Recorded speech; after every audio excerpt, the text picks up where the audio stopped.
The sun had just started to rise, painting the quiet suburban street in hues of orange and pink. It seemed like any other morning in the neighborhood, a gentle breeze rustling the trees, birds chirping faintly in the distance, and the unmistakable hum of a garbage truck making its way down the street.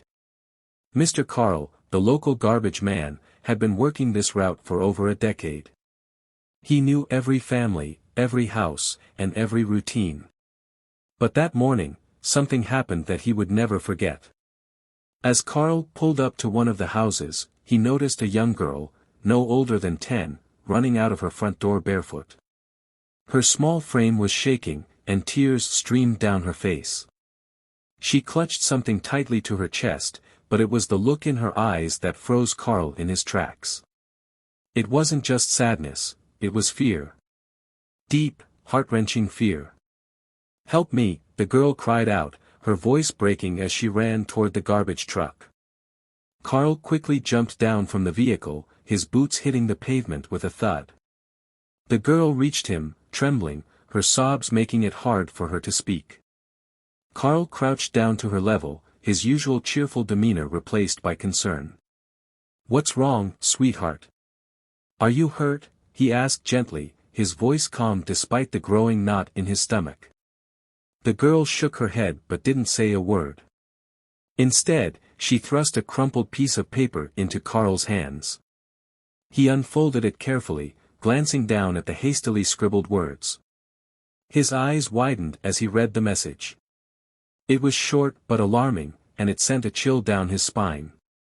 He looked back at the girl, who was now glancing nervously over her shoulder toward the house she had just fled. Something was terribly wrong. Before Carl could ask another question, the sound of a door slamming echoed through the street.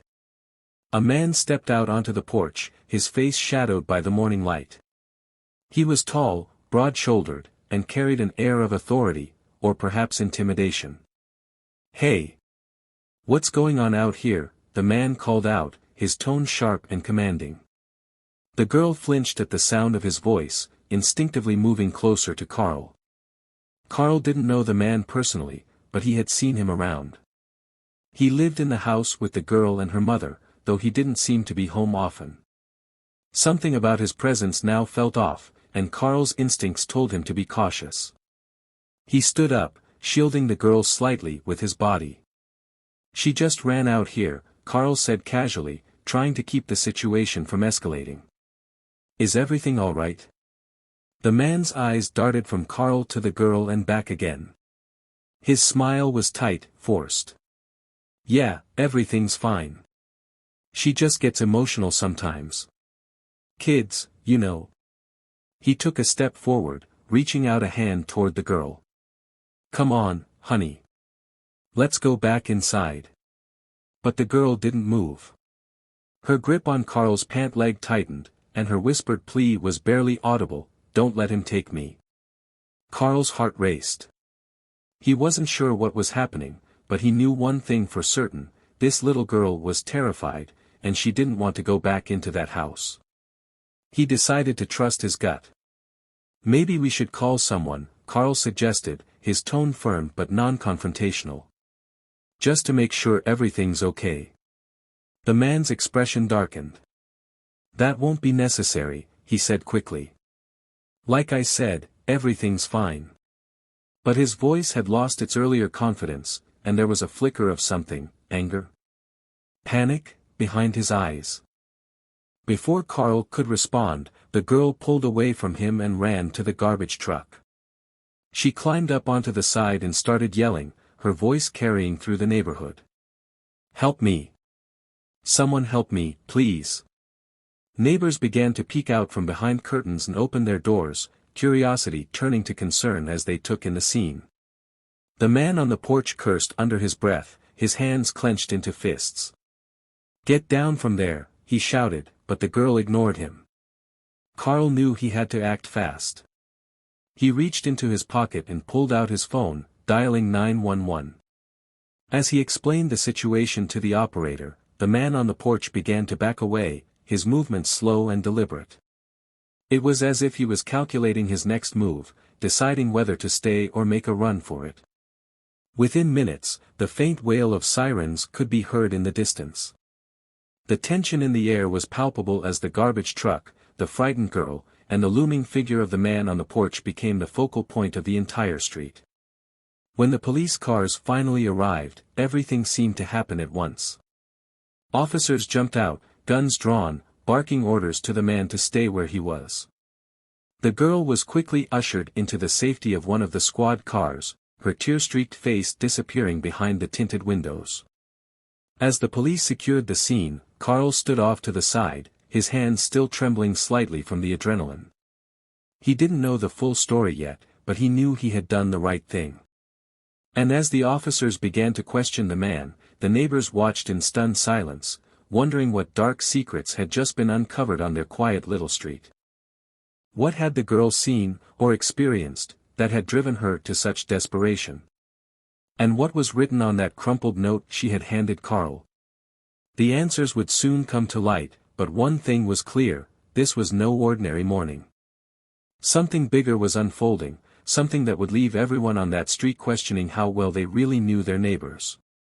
The girl sat silently in the back of the police car, her small hands gripping the edge of the seat.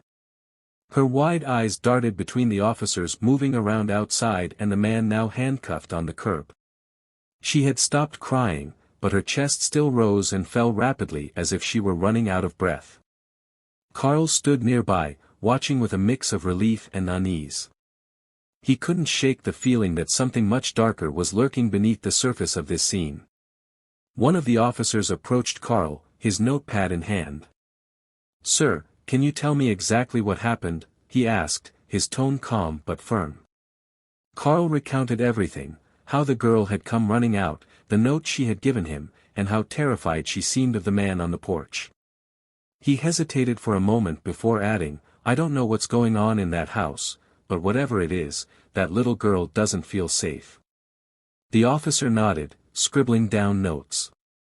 "And the note she gave you, do you still have it?" Carl reached into his pocket and pulled out the crumpled paper, handing it over. The officer unfolded it carefully, his eyes scanning the shaky handwriting. His jaw tightened as he read the words, and his expression shifted from neutral to deeply concerned. Without a word, he folded the note and tucked it into his jacket.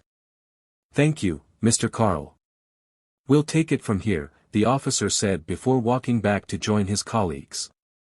Carl wanted to ask what the note said, but something in the officer's demeanor told him it wasn't the time. Instead, he stayed where he was, his mind racing with questions. Meanwhile, the neighbors had started to gather at the edges of their driveways, whispering among themselves. Most of them had lived on this street for years, and while they knew each other well enough to exchange pleasantries, nobody seemed to know much about the family in that house. The mother was quiet, often seen gardening or walking her dog, but the man, her boyfriend, they assumed, was more of a mystery. He came and went at odd hours, rarely interacting with anyone. Now, standing there in handcuffs, his face a mixture of defiance and unease, it was clear there was more to his story. Inside the police car, the girl began to relax just slightly as a female officer climbed into the front seat and turned to face her. "Hi there, sweetie," the officer said softly. "My name's Officer Dana. Can you tell me your name?" The girl hesitated, her voice barely above a whisper. "Emma." "Hi, Emma," Officer Dana said with a warm smile. "You're really brave, you know that. Running out to get help like you did, that took a lot of courage. Can you tell me what's been going on? We're here to help, I promise." Emma's eyes filled with tears again, but she nodded. She glanced at the house, as if afraid someone inside might still be watching. "He's mean," she said quietly. "He hurts my mom, and me sometimes. But Mom says we can't tell anyone, or he'll get really mad." Officer Dana's heart ached at the fear in the girl's voice. She nodded gently, encouraging Emma to continue. "Did you write that note, Emma?" Emma nodded again, her fingers fidgeting with the hem of her shirt. "I wrote it last night. He was yelling at my mom, and I thought," her voice broke, and she took a shaky breath. I thought maybe someone would find it and help us." Outside, the officers had started talking to the man, whose name they learned was Greg. He insisted that there was no problem, that the girl was just acting out and blowing things out of proportion. "Kids these days," he muttered, shaking his head. But his words rang hollow, and the officers could see right through his calm facade. His body language, shifting uncomfortably, avoiding eye contact, told a different story. As they questioned him, another officer knocked on the door of the house. After a few moments, the door creaked open, and a woman appeared. She looked tired, her face pale and her eyes rimmed with red. It was clear she had been crying. The officer introduced himself and asked if they could talk inside. She hesitated but eventually stepped aside, letting him in. The living room was neat but sparse, with mismatched furniture and an air of sadness that seemed to linger in the space. The woman, who introduced herself as Lily, sat down on the edge of the couch, her hands clasped tightly in her lap. The officer sat across from her, his tone gentle but direct. "Ma'am, we're here because your daughter ran out of the house this morning asking for help. She seems very scared. Can you tell me what's been happening?" Lily's eyes filled with tears, and she looked down at her hands. For a moment, she said nothing, as if weighing her words carefully. "Greg, he has a temper," she admitted finally. "He gets angry sometimes, and I try to keep things calm for Emma's sake. But it's hard." The officer leaned forward slightly, his expression serious but compassionate. "Has he ever hurt you or Emma?" Lily hesitated, her lip trembling. "He's never hit us," she said quickly, as if trying to convince herself as much as the officer. "But he yells a lot. And he grabs my arm sometimes, really hard. I know it's not right, but I didn't want to make things worse.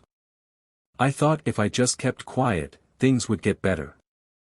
Outside, the tension continued to build as the officers pieced together the story. The note Emma had written provided enough cause for them to search the house, and when they did, what they found only deepened the mystery. A small closet in the hallway had been turned into a makeshift room, with a blanket on the floor and a single dim light bulb hanging from the ceiling. It was clear someone had spent time there, recently.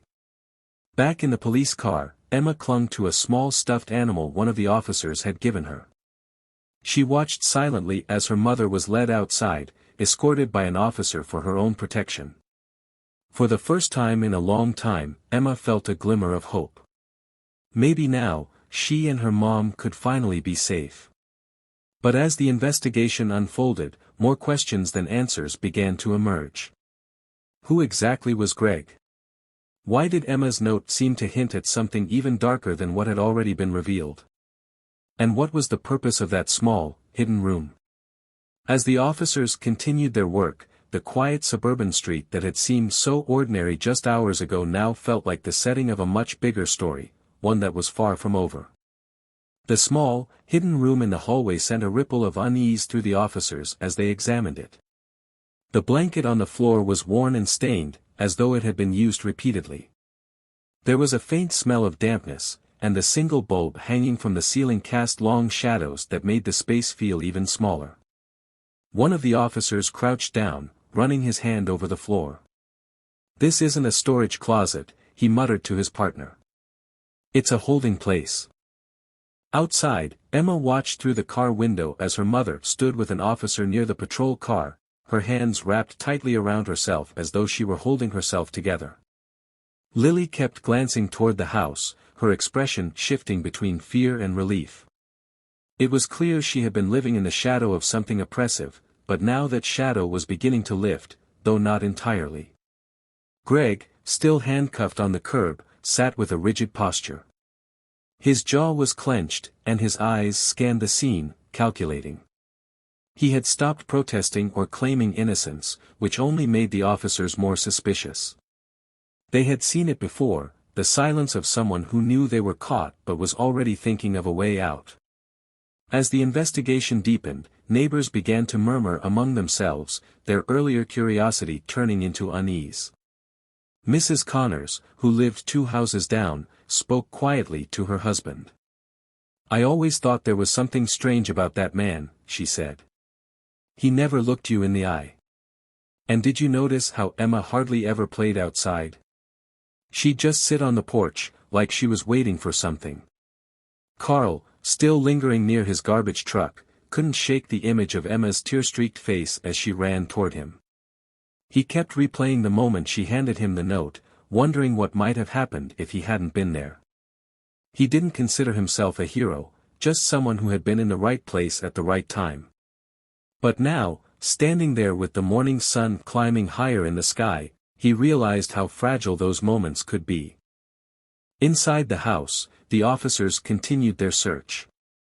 In Greg's bedroom, they found more troubling items, a locked drawer filled with documents, some of which included names and addresses that didn't match anyone in the household. There was also a small stash of cash, neatly bundled, and a burner phone with no contacts but a long list of outgoing calls to unknown numbers. One officer turned to the other, his voice low. "This isn't just a domestic issue. There's something bigger here." Emma, still in the patrol car, began to speak more openly with Officer Dana as the moments passed. "Sometimes he would leave for a long time," Emma said, her voice steady but quiet. "And when he came back, he was always angrier. Mom would tell me to stay in my room and not come out." Officer Dana listened carefully, taking mental notes. "Did he ever say where he was going?" she asked gently. Emma shook her head. "No. But once, I heard him on the phone. He was talking about someone who didn't pay him. He sounded really mad." Her brow furrowed as she remembered. He said he would make them pay another way." The weight of Emma's words hung in the air, adding another layer to the already complicated situation. Officer Dana exchanged a glance with a nearby colleague, who had been listening from outside the car.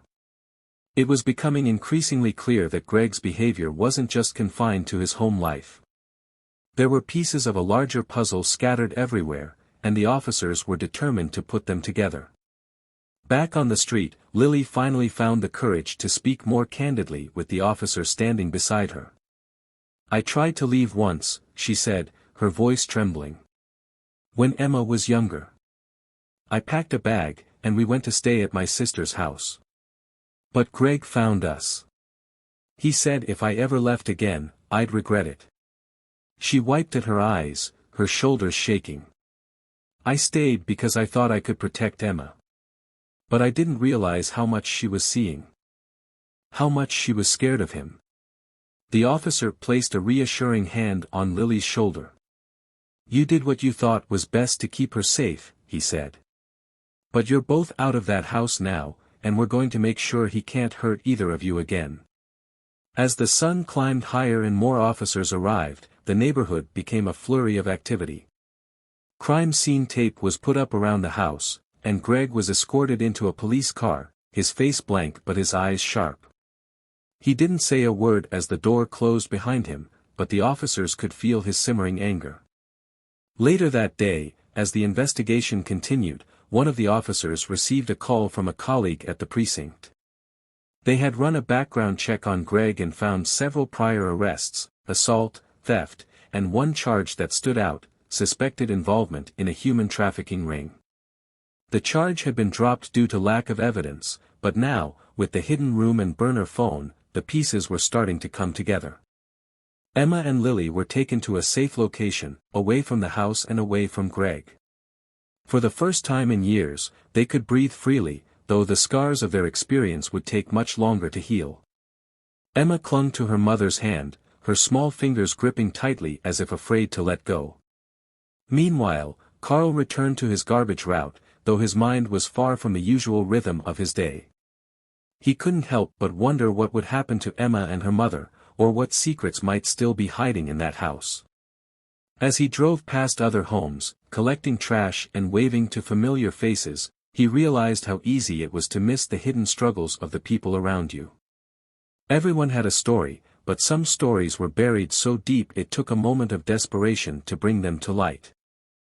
Back at the precinct, the officers pored over the evidence they had collected, piecing together a case that was rapidly growing more complex. The addresses in the drawer, the calls on the burner phone, and the ominous message in Emma's note all pointed to something much larger than anyone had anticipated. What had started as a cry for help from a frightened little girl was now unraveling into a web of secrets that stretched far beyond the quiet suburban street where it all began. As night fell over the precinct, the small office buzzed with quiet urgency. Officers shuffled papers, made phone calls, and studied evidence boards that were beginning to fill with pictures, notes, and connections. The more they uncovered about Greg, the clearer it became that his crimes extended far beyond the walls of his house. Each piece of evidence hinted at something sinister, but the full picture still eluded them. There were gaps, pieces of the puzzle they hadn't yet found, and time was running out. One of the officers, a sharp-eyed detective named Ramirez, sat at his desk, flipping through the log of calls made on Greg's burner phone. Most of the numbers were untraceable, but one stood out, a local number that had been called multiple times in the past month. Ramirez leaned back in his chair, his instincts tingling. This could be it, he muttered to himself before dialing the number. The phone rang twice before someone picked up. "Yeah," a gruff voice answered, the tone immediately putting Ramirez on edge. He introduced himself as a detective and asked about Greg. There was a pause on the other end of the line, then a chuckle that sent a chill through Ramirez. "I don't know who you're talking about," the voice said, though it was clear he was lying. Before Ramirez could press further, the line went dead. "Damn it," Ramirez muttered, slamming the phone down. But the call was enough to confirm his suspicions. Greg wasn't working alone. Whoever was on the other end of that line was connected to him, and they were trying to stay hidden. Ramirez quickly jotted down the number and flagged it for a trace. Meanwhile, Emma and Lily were staying in a safe house under police protection. It was a modest space, tucked away in a quiet part of town, but to Emma, it felt like a fortress. She slept fitfully that night, waking often from dreams where Greg's angry face loomed over her. Each time she woke, her mother was there, stroking her hair and whispering softly that they were safe now. But even Lily couldn't fully believe her own words. She knew Greg too well, his temper, his persistence. He wouldn't let this go easily. Back at the precinct, the officers working the case finally caught a break. The search of Greg's house had uncovered a hidden flash drive taped beneath a drawer in the kitchen. On it were files, dozens of them, detailing transactions, names, and locations. It was a digital trail that pointed directly to a trafficking operation, and Greg was at the center of it. But what chilled the officers most was the list of names. Some of them were marked with stars, others with question marks, and a handful were crossed out entirely. One name stood out to Ramirez, Emma. Her name was there, marked with a star. The implication was clear, and it made his stomach turn. Greg hadn't just been a threat to his stepdaughter, he had plans for her, and if Emma hadn't run out to Carl that morning, those plans might have already been set in motion. The discovery of the flash drive added a new layer of urgency to the case. Ramirez and his team now had to act quickly to track down the rest of the operation. Greg, for his part, had refused to cooperate during questioning, sitting stone-faced and silent in the interrogation room. But they didn't need his confession. They had enough evidence to bring him to trial. What they needed now was to dismantle the network he was a part of and ensure no other victims were harmed. The number Ramirez had flagged earlier finally yielded results. A trace led to a small warehouse on the outskirts of town, a location that was both isolated and inconspicuous. Surveillance footage showed suspicious activity, vans coming and going at odd hours, figures moving in and out under the cover of darkness. It was clear that this wasn't just a storage facility, something much darker was happening there. The team decided to move in that night. Officers prepared for a raid, donning protective gear and coordinating their approach. Ramirez, who had been following the case from the beginning, insisted on being part of the operation.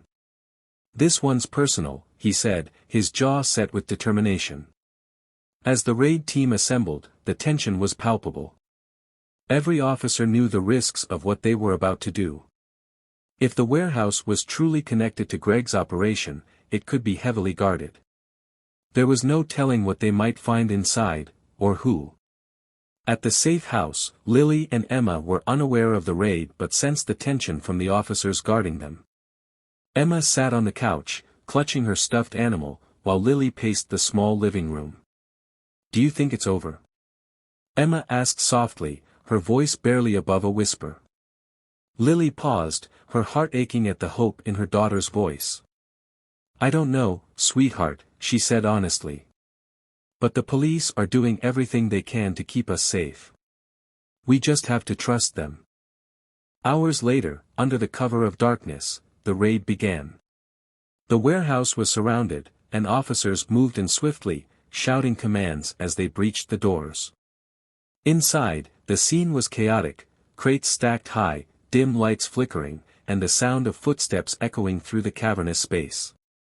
Several suspects were apprehended, their attempts to flee thwarted by the officers' swift action. But it was what they found in the back room that stopped everyone in their tracks.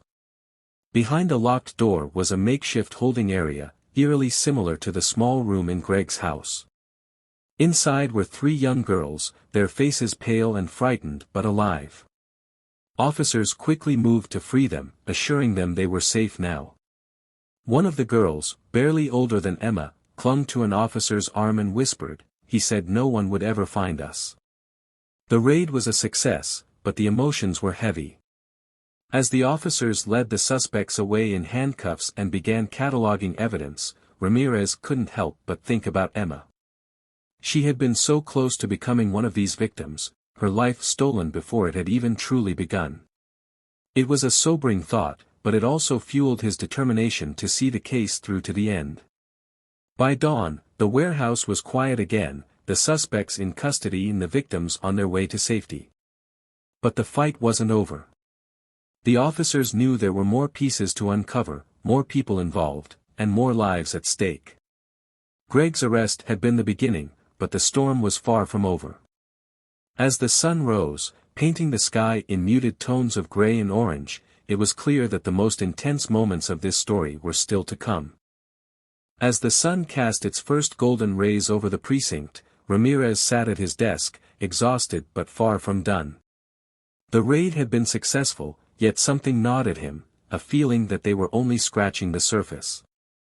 The files from Greg's flash drive painted a disturbing picture, but there were still unanswered questions. How deep did this operation run? And why did Greg seem so confident, even now, sitting in a cell? The answer came faster than anyone expected. Just as Ramirez reached for his coffee, his phone buzzed with an incoming call. It was from one of the officers who had been processing evidence from the warehouse. "You need to see this," the officer said, his voice tight with urgency. Ramirez grabbed his coat and headed to the evidence room, where the officer handed him a stack of photographs taken from one of the seized crates. At first glance, the photos seemed unrelated, images of various buildings, some urban, others rural. But as Ramirez flipped through them, his pulse quickened. One of the photos showed a small park, the same park near Emma's school. Another showed a dilapidated motel on the outskirts of town, a location known to the police for its history of illicit activity. The realization hit Ramirez like a thunderclap, these weren't random images. They were staging areas, locations tied to the trafficking network. But one photo stood out above the rest, a grainy image of a man standing in front of a car. The angle was poor, but Ramirez recognized the face instantly. It wasn't Greg. It was someone else, someone who had been operating in the shadows the entire time. Ramirez's throat tightened as he turned the photo over. Scribbled on the back in rushed handwriting was a name, Marcus Kane. Marcus Kane wasn't just anyone. He was a known figure in organized crime, someone who had evaded arrest for years despite being tied to multiple investigations. If Marcus was involved, it meant Greg wasn't the mastermind. He was just another pawn in a much larger game. And worse, Marcus was known for tying up loose ends, quickly and ruthlessly. Ramirez immediately alerted his team. They had been so focused on Greg that they hadn't considered the possibility of someone higher up pulling the strings. If Marcus was involved, it meant they were up against a network far more dangerous and resourceful than they'd anticipated. And if Marcus knew Greg had been arrested, he wouldn't wait long to clean up the mess. Meanwhile, at the safe house, Emma and Lily were starting to settle into their temporary surroundings. Emma sat at the small kitchen table, coloring quietly, while Lily sipped tea and stared out the window. She couldn't shake the feeling that something was coming. It was a mother's instinct, a gnawing unease that no amount of assurances from the officers could quell. Her fears were confirmed later that day when one of the officers guarding the house received a call. He stepped outside to take it, but Lily could see the tension in his posture as he spoke. Moments later, he re-entered, his face grim. "We need to move you both," he said. "There's been a development." Lily's heart raced as she gathered their belongings.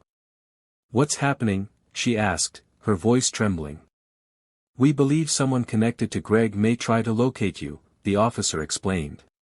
"It's just a precaution, but we're not taking any chances." As they were escorted into an unmarked car, Emma clutched her mother's hand tightly. She didn't ask questions, but her wide eyes showed she understood more than she let on. Lily tried to stay calm for her daughter's sake, but her mind raced with fear. Who was after them? And how far would they go to silence them? Back at the precinct, Ramirez and his team worked frantically to piece together Marcus's network. The evidence pointed to several potential hideouts, but one in particular stood out, a private estate on the outskirts of town, heavily secured and isolated. It was listed under a shell corporation, but Ramirez recognized the pattern. It was the kind of place Marcus would use as a base of operations. As the team prepared for another raid, Ramirez couldn't shake the feeling that they were running out of time. Marcus wasn't just dangerous, he was meticulous, always staying one step ahead. If they didn't act fast, he could disappear, taking with him not only the operation but also any chance of justice for Emma and the other victims. While the raid team mobilized, an unsettling development unfolded at the safe house's new location. As night fell, Lily noticed headlights lingering at the end of the quiet street. She mentioned it to one of the officers, who brushed it off as a neighbor's car. But an hour later, the same car returned, parking just out of sight. Inside, Emma sat on the couch, drawing quietly, unaware of the growing tension around her. Lily tried to stay calm, but every sound outside made her jump. When the officer stationed near the door stepped outside to investigate, Lily's breath caught in her throat. Minutes passed, and he didn't return. Suddenly, the power went out. The house plunged into darkness, and Lily instinctively pulled Emma close. "Stay with me," she whispered, her voice shaking. Her mind raced as she tried to figure out what to do. Were they under attack? And if so, how had their location been discovered? In the darkness, the faint sound of footsteps approached the front door.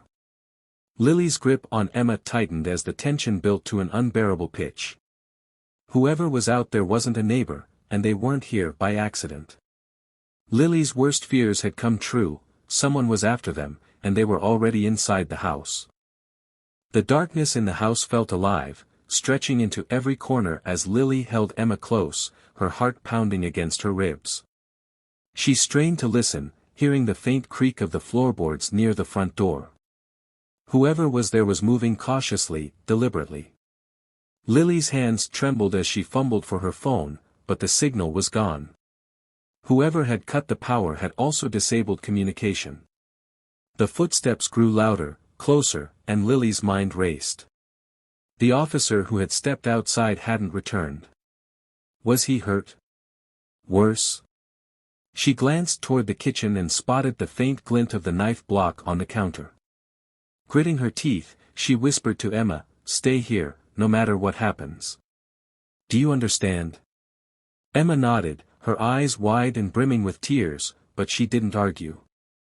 Lily crept toward the kitchen, her bare feet silent on the cold tile.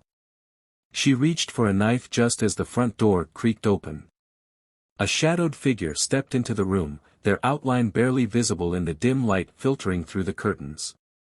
Lily's breath caught as she recognized the figure. It wasn't Greg. This man was taller, broader, with a cold, calculated presence that sent a chill down her spine. It had to be Marcus Kane. Marcus scanned the room with quiet efficiency, his gaze predatory. "You've caused me a lot of trouble," he said, his voice low and menacing. "But I always tie up loose ends." He stepped farther inside, his eyes landing on Emma's drawing on the couch. A cruel smile spread across his face. "Where's the little one?" he asked, almost mockingly. "We need to have a chat." Lily stepped out from the kitchen, the knife held tightly in her trembling hand. "You're not taking her," she said, her voice shaking but firm. Her protective instinct overpowered her fear, and she stood her ground, even as Marcus's expression darkened. "Brave," he said, taking a step closer. "But foolish. Do you really think you can stop me?" He reached into his coat, and Lily's heart skipped as she saw the glint of a gun. Before Marcus could make another move, a sharp noise shattered the tense silence, the sound of splintering wood. The front door was kicked open with a deafening crash, and beams of flashlights cut through the darkness. "Police!" Hands in the air. The room erupted into chaos as officers stormed inside, weapons drawn and voices commanding. Marcus's face twisted in rage as he raised his weapon, but before he could fire, Ramirez tackled him to the ground. The gun skidded across the floor as they struggled, Marcus's strength giving him an edge. For a moment, it seemed like he might overpower Ramirez, but backup arrived, and within seconds, Marcus was pinned and handcuffed, his fury boiling over in a stream of curses. Lily sank to the floor, the knife slipping from her hands as relief and exhaustion washed over her. Emma ran to her, burying her face in her mother's chest as tears streamed down both their faces. Ramirez stood, breathing hard, and looked down at Marcus, who glared back with a venomous hatred. "It's over," Ramirez said, his voice firm. "You're done." As the officers secured Marcus and began to search the area, another officer approached Ramirez, holding a small device. "We found this on him," the officer said. It was a GPS tracker, rigged to intercept signals. Ramirez realized Marcus hadn't found the safe house by accident, he had been monitoring their every move. The thought sent a chill through him, but it also brought clarity. Marcus had been desperate, which meant their earlier raids had struck a nerve. Just as things began to calm, another officer approached Ramirez with an urgent look. "Detective, you need to see this." He handed over a phone confiscated from Marcus. On it were messages, plans for another operation scheduled for that very night. Marcus's network wasn't just about hiding, they were preparing to move more victims. Ramirez's jaw tightened. "Get the team ready," he said, turning to his colleagues. "We're not done yet."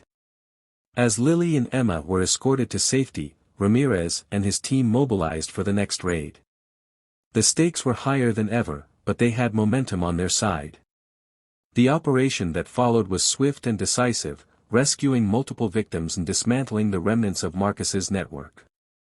Back at the precinct, as the sun rose on a new day, Ramirez sat with Lily and Emma to explain what had happened. "It's over," he said softly, his tone reassuring. "Marcus is in custody, and his operation is falling apart. You're safe now." Lily nodded, tears streaming down her face as she hugged Emma tightly. For the first time in years, the weight of fear lifted from her shoulders. They had survived the nightmare, and while the scars would take time to heal, they could finally begin to rebuild their lives. But as Ramirez left the room, his phone buzzed with a new message. It was a file from one of his colleagues, a deeper analysis of the evidence from Marcus's operations. Among the names was one Ramirez hadn't expected to see, Greg's. Not as a pawn, but as an orchestrator of a secondary network Marcus had been unaware of. Greg's betrayal went deeper than anyone had realized, and though he was behind bars, his story wasn't over. Ramirez's eyes narrowed as he read the file. The fight wasn't finished yet. In the days following Marcus Kane's arrest and the dismantling of his operation, the air in the precinct was heavy with exhaustion but also a quiet sense of victory. The network that had been preying on vulnerable lives was finally collapsing, and though the fight wasn't over, significant progress had been made. Ramirez stood by the evidence board, his eyes scanning the photos and names one last time. There were still loose ends, Greg among them, but for the first time, it felt like justice was within reach. For Lily and Emma, the safe house had become a temporary sanctuary. After everything they'd endured, the quiet felt almost alien. Emma had begun sleeping more peacefully, her nightmares fading as she adjusted to the knowledge that Marcus was behind bars and unable to hurt them. Lily, however, couldn't shake the lingering fear that came with knowing Greg's betrayal ran deeper than anyone had anticipated. She spent her days talking with officers, trying to understand the full scope of what had happened while simultaneously trying to shield Emma from the worst of it. One afternoon, Ramirez visited the safe house to check in. He carried a box with him, filled with papers and files from the case. "I thought you'd want to see this," he said, setting it down on the kitchen table. "It's everything we've found so far, about Marcus, Greg, and the operation. I wanted you to know where we stand." Lily hesitated, staring at the box. Part of her wanted to shove it away, to keep the darkness out of their fragile new normal. But another part of her, the part that had grown stronger through the ordeal, needed to know. She needed to understand the scope of what they had been up against. As Ramirez explained the findings, he spoke carefully, keeping his tone measured for Emma's sake. "Greg was more involved than we initially thought," he admitted. "Marcus was running the larger network, but Greg had his own smaller operation, one he was keeping off the books, even from Marcus. He was using people's trust against them, targeting families, friends, people he thought wouldn't suspect him." Lily felt a chill run through her. She had known Greg for years, had let him into her life and her daughter's life. The depth of his deception was almost too much to comprehend. "What happens to him now?" she asked quietly. "He's facing a long list of charges," Ramirez said. "Even if he doesn't cooperate, the evidence we have against him is overwhelming. He's not going to walk away from this." Emma, sitting nearby with her coloring book, looked up at Ramirez with a thoughtful expression. "Does this mean the bad guys are all gone?" she asked softly. Ramirez crouched down to her level, his voice gentle but honest. "Not all of them, Emma," he said. "But a lot of them. And we're going to keep working until we stop as many of them as we can. You've been so brave through all of this, and because of you, we've been able to help other people too." Emma nodded slowly, as if processing his words. "I want them to be safe too," she said. Her words were simple, but they carried a weight that struck both Lily and Ramirez deeply. Over the next few weeks, the story of the raid and Marcus Kane's arrest made headlines. The bravery of the victims who came forward, the tireless work of the police, and the critical role Emma had played in exposing Greg's actions captured the attention of the community. Donations poured in for the rescued victims, and support services were set up to help them rebuild their lives. Lily and Emma were contacted by advocates who offered counseling and resources, and for the first time in a long while, Lily felt a glimmer of hope for their future.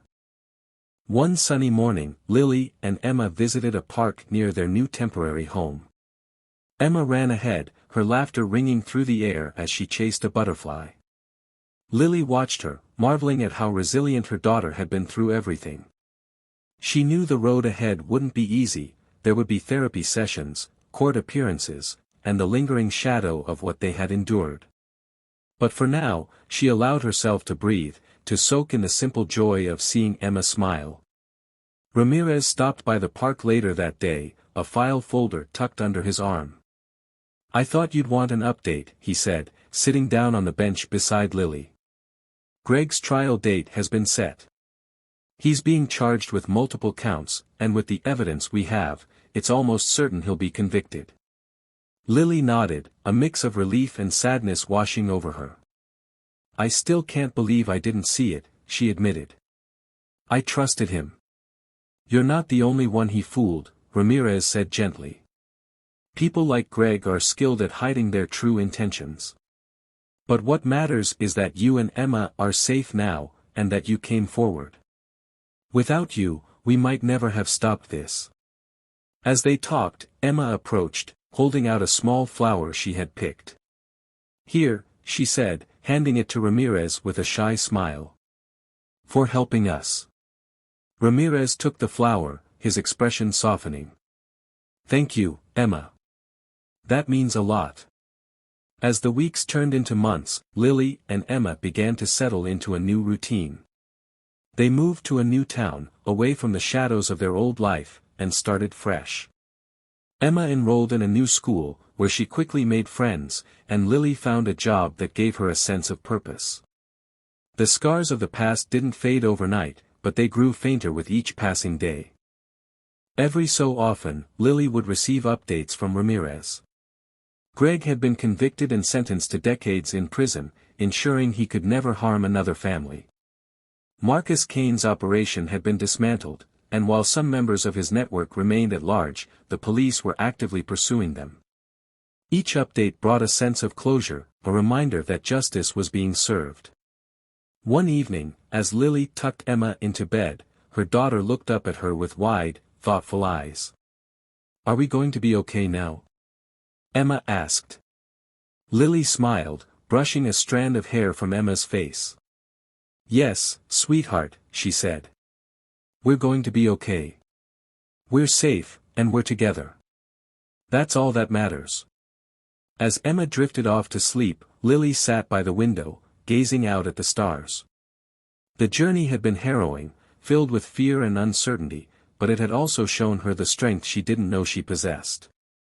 She had fought for her daughter, for their safety, and for justice, and she had won. The road ahead was still unwritten, but for the first time in a long while, she felt ready to face it. Their story wasn't just one of survival, it was one of hope, resilience, and the power of standing up against darkness. And as Lily sat there, listening to the soft sound of Emma's breathing, she knew they had finally found their way back to the light.